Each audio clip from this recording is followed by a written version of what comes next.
वाला मामला भी बहुत हो रहा है कि पाकिस्तान पीपल्स पार्टी को कहीं ना कहीं किसी न किसी जगह कोई रिलीफ मिल गया है हुकूमत की जानिब से कि फिर ये मामलात अलग हुए हैं। एक तो ये सहर कामरान साहिबा, दूसरा आप पर ये इल्ज़ाम हुआ अब्दुल गफूर हैदरी साहब ने कुछ देर पहले बोल से गुफ्तगू करते हुए उन्होंने कहा कि पाकिस्तान पीपल्स पार्टी इस्टेब्लिशमेंट का प्रेशर बर्दाश्त नहीं कर सकी है, इसलिए वो PDM से अलग हो गई है। क्या ऐसा ही हुआ? बहुत शुक्रिया। वैसे बात ये है कि अगर इन पूरी जो हालात हैं उनका जायजा लें, पाकिस्तान पीपल्स पार्टी तो बहुत साबित कदम रही और अभी भी साबित कदम है। लेकिन ये PDM की तश्कील देने वाली बानी पार्टी में पाकिस्तान पीपल्स पार्टी थी। APC जो है वो चेयरमैन बिलावल भुट्टो जरदारी ने बुलाई थी और उसी में जो है इसकी बुनियाद रखी गई। अब मुझे तो ये देखना है कि क्या हुआ सेनेट के इलेक्शंस में कि पंजाब के अंदर PTI का और PMLN का एक जो है वो एक हो गया बेखल में इत्तेफाक, और जिसके बाद वहाँ पे सेनेटर्स मुंतखब हुए। फिर उसके बाद मैं समझती हूँ कि कुछ अंदरूनी भी मामला थे PMLN के, जिसकी वजह से शायद जो है वो कुछ बेचैनी थी या कुछ परेशानी थी। फिर वो अजीब गरीब किस्म के बयानात, रिमार्क, ट्वीट के आने का जो सिलसिला था वो मैं नहीं समझती कि कोई एक मुस्बत कदम था। फिर ये कि चेयरमैन सेनेट के इलेक्शन वाले दिन ही एक जो है मैं समझती हूँ कि एक इनअप्रोप्रिएट ट्वीट का आना, और उसके बाद जो है फिर जो है एक पोजीशन ले लेनी चेयरमैन सेनेट के इलेक्शन से एक दिन पहले एक स्टेटमेंट आ जानी, और उसके बाद जो स्टेटमेंट देखिए जो बातें PDM में बैठ के डिसाइड होनी थी वो PDM में डिसाइड होनी थी, लेकिन दो पार्टीज ने एक अपनी पोजीशन दी। हमारा बिल्कुल एक जायज़ सवाल था, अगर हम इस्तीफे देते हैं तो क्या एक कानूनी आईनी उसके ऊपर कथन है कि उसके बाद उस पर लाजमी इलेक्शन होंगे, और अगर इलेक्शन ना हुए तो फिर हमारा लाहे अमल क्या होगा? क्या हम दोबारा जाएंगे ज़िमनी इंतखाबात में या हम नहीं जाएंगे? Will leave our position. ये वो चीज़ थी जिसको पीपल्स पार्टी ने PDM की मीटिंग में भी रखा, लेकिन मेरा ख्याल है कि कुछ प्री कंसीव थॉट्स थी जिसकी वजह से एक सख्त मौक़िफ़ अपनाया गया और मामला यहाँ तक पहुँचे। उसके बाद भी जिस तरीके से जो है वो तल्ख बातें और बयानात का सिलसिला, CC की मीटिंग जो है उस पर भी लेके पिछले 2-3 दिन से हम देखें तो मुझे लगा था कि शायद जो है एक सोच जो है वो पनप रही है। अभी बहुत सी बातें बैठ के देखेंगे कि किसी के आने जाने की बात तो नहीं है, कोई और सोच तो नहीं है, कोई और मुफाहमत कहीं तो नहीं हो रही। हमारी तो कोई मुलाकात नहीं होती, ना हमें कोई ब्रश पे मिलता है, ना कोई डिनर पे बुलाता है। तो जहाँ होती है वहाँ पे इस वजाहत आ जाएगी कि क्या मामला हैं। लेकिन मैं समझती हूँ कि ये बहुत ज़रूरी था पीपल्स पार्टी के लिए। एक जमहूरी पार्टी है और पीपल्स पार्टी के कारकुन जो है वो काफ़ी जो है मैं समझती हूँ कि इस बात पे खफा थे कि जिस तरीके से आपने शो कॉज नोटिस भिजवाया। ये तो आज चेयरमैन बिलावल भुट्टो जरदारी ने भी बहुत क्लैरिटी के साथ बताया कि किसी जो है जमहूरी जिद्दोजहद में इस तरीके के रवैये नहीं अपनाए जाते।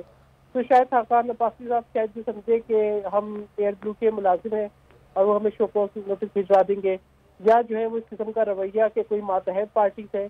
मैं समझती हूँ एक सोचे समझे तरीके से पार्टीज को जो है अंडरमाइन करने की कोशिश की गई, जिसके बाद जो है आप अगर अलग मीटिंग करते हैं और आप समझते हैं कि बाकी अहदेदार हैं और आप इनको नहीं बुलाते तो बुनियाद तो कहीं रख दी गई थी। तो मैं समझती हूँ कि ये बहुत ही जो आज की CC थी वो इस लिहाज से बहुत इम्पोर्टेंट थी कि तमाम अहम इश्यूज के ऊपर पीपल्स पार्टी का मौक़िफ़ आया। हमने हुकूमत के जो मामला थे PTI MF के, उसके ऊपर भी जो है अपनी जो है बहुत क्लैरिटी के साथ अपनी पोजीशन वाज़ेह की कि हम इसको एक्सेप्ट नहीं कर सकते, क्योंकि इसका नुकसान पाकिस्तान और पाकिस्तान के अवाम से को है। इसी तरीके से कश्मीर के ऊपर जो कंफ्यूज पॉलिसी है अच्छा, सहर कामरान साहब, ये जो आप बात करें PTI MF के हवाले से और महंगाई के हवाले से, इस पर भी हम बात करते हैं आगे चल के। मैं लेकिन खेलदास कोस्तानी साहब से बात करूं। खेलदास साहब, सबसे पहला एक ये मौक़िफ़ था कि इस हुकूमत को, जिसको आप सिलेक्टेड कहते हैं, जिसको आप जाली कहते हैं, जिसको आप करप्ट भी अब कहते हैं, क्योंकि उन्होंने जो सूरत हाल की है ये बकौल आपके PDM की जमातों के, अब जब PDM की सूरत हाल में सबसे बड़ी जमात आप, दूसरे नंबर की पाकिस्तान पीपल्स पार्टी जमात, अब वो जमात उस तरह से साथ ही नहीं है, तो जो बड़ा मौक़िफ़ था, बड़ा मामला था कि हुकूमत का ख़ात्मा करेंगे, वो तो अब मुमकिन नहीं नज़र आ रहा। ना कहीं लॉन्ग मार्च है, ना कहीं इस्तीफ़े हैं, ना ये हुकूमत को घर जाने की कोई सूरत नज़र आ रही है। तो फिर अब इस PDM जो मौजूद है आप कहते हैं, उसका क्या अब फ़ायदा होगा? क्या उसका आगे चल के मंसूबा होगा? क्या इसकी स्टैंडिंग होगी? देखें मुदस्सर साहब, PMLN का जो नैरेटिव है या जो मौक़िफ़ है वो बड़ा वाज़ेह है हमारी जो सिमत है, हमारी लीडरशिप नवाज शरीफ साहब की, वो बड़ी मतलब एक दुरुस्त रुख में है। जब तहरीकें चलती है, माजी में भी तहरीकें चली है, और ये तहरीक जो पीडीएम की है खुसूसन, ये एक देखें, एक ये हमारा हरगिज़ मकसद एक नहीं है कि हम सिर्फ इमरान खान को हुकूमत से अलग कर दें। हमारा जो बड़ा हमारा जो पार्टी का और इस इत्तेहाद का भी वाज़ेह नैरेटिव है, हम चाहते हैं कि इस मुल्क में पार्लियामेंट को बालादस्ती मिले। इस पार्लियामेंट को जो है वो उनको इख्तियार हो, एग्जीक्यूटिव को इख्तियार हो। अगर कोई भी हुकूमत होती है उसके पास इख्तियार नहीं होता है, जो इस्टेब्लिशमेंट का रोल है, हम उसके हक में नहीं है। हम नहीं चाहते कि वो आके पार्लियामेंट को चलाए या उसका दखलंदाजी हो। अगरचे उनकी मर्जी से फैसले होने हैं, अगर उनके आशीर्वाद से सारा कुछ करना है, तो फिर तहरीक का कोई फ़ायदा भी नहीं है, फिर वो तहरीक का कोई मौक़िफ़ बनता ही नहीं है। तो ये हमारा उसूली फैसला है कि हम उस नैरेटिव पे खड़े हैं। अगर कोई पार्टी ये नैरेटिव को बोझ समझती है या वो नहीं चल सकती, तो ये उसका अपना फैसला है। ये जो तहरीकें होती है उसको तारीख दान भी लिखते रहते हैं, और ये ऐसे नहीं है कि आप तहरीक में कोई बेहक होता है या कोई रुक जाता है, उस सफ़र से निकल जाता है, तो ये तारीख लिखेगी। हम अपना हमारा जो पार्टी का बैसिते रोल है पीडीएम में, हम आज भी खड़े हैं। मौलाना साहब जो पार्टी अपने इत्तेहाद के सरबराह हैं, वो भी अपनी सिमत में दुरुस्त खड़े हैं। अगर कोई पार्टी नहीं चल सकती तो ये उस पार्टी का फैसला है। पीपल्स पार्टी अगर आज रिज़ाइन दे रही है अपने ओहदों से, वो पीछे रहना चाहती है, ये उनका फैसला है। कोई पीडीएम ने उनको नहीं निकाला है, ना कोई उनके खिलाफ ऐसा फैसला किया है। हमने सीधी सी बात रखी है कि आपने जो ये कदम उठाया, उसको हमने पूछा है।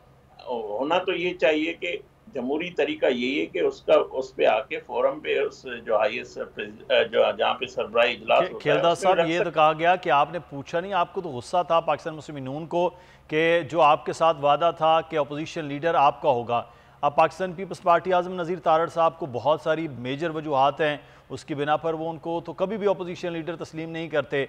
तो ये वजूहात थी, फिर वो कहते हैं हमारे पास तो यही चीज़ है ना कि जिसके पास जिसकी अक्सरियत है अपोजिशन लीडर उसका होगा। जैसे हमजा शहबाज साहब अक्सरियत में हैं, अपोजिशन लीडर हैं। मियाँ शहबाज शरीफ साहब अपोजिशन लीडर हैं क्योंकि अक्सरियत में। इसी तरह यूसुफ रज़ा गिलानी साहब भी अक्सरियत में है, तो वो अपोजिशन लीडर होते। तो यहाँ मामला तो यहाँ आके रुका है ना। मैं समझता हूँ आज़म नज़ीर तारड़ को टारगेट किया गया है। शायद खाकान अब्बासी के जो शोकास या वजात है उसको टारगेट किया गया है। ये एक बहाना है। असल में वो इस पीडीएम से चलना भी नहीं चाहती, और ये पीपल्स पार्टी, मैं समझता हूँ एज ए बतौर सियासी वर्कर मेरी जाती राय है कि पीपल्स पार्टी चाहती है कि हम पीडीएम का हिस्सा भी रहे, हम हुकूमत को बचाते भी रहे, हुकूमत के सहूलतकार भी रहे। और सेनेट में जिस तरह हमने संजरानी को, इन्होंने 7 वोट हमारे खारिज हुए टेक्निकली, और उसके बाद खामोश हो गए। आज भी अगर खेलदास साहब यहाँ सब्सक्राइब करें और बेल दबाएं ताकि कोई खबर रह न जाए।